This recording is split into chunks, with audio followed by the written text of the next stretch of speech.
Yaoundé, le 5 novembre 1967.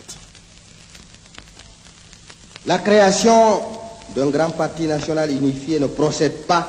de considérations idéologiques abstraites. Elle résulte, au contraire,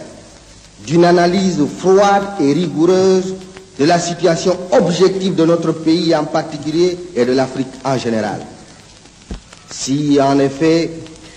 l'émiettement des forces politiques, le multipartisme, satisfont l'idéal démocratique des vieux pays du monde occidental qui n'ont plus à se préoccuper de bâtir une nation qui se trouve déjà dans le processus des mutations sociales et technologiques des temps modernes, cet émiettement,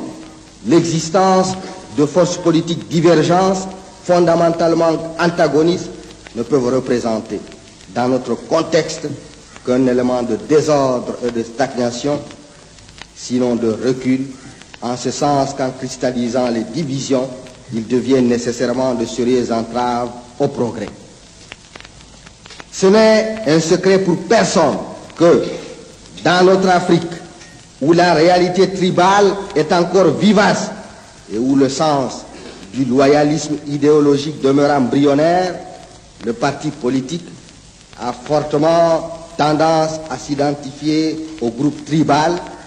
à exprimer des ambitions individuelles ou à se transformer en comité de défense des intérêts de groupes particuliers et limités. La vie politique devient dès lors un chassé-croisé de lutte tribale sous le couvert de groupuscules politiques dépourvus de tout idéal national et agissant avec une totale irresponsabilité. Il va de soi que, dans ce contexte, on ne peut valablement parler d'intérêt général. La fin de l'action politique devient d'assurer l'hégémonie d'une tribu sur les autres ou de servir les ambitions séparatrices de telle ou telle tribu, situation qui crée un état endémique de division, de lutte,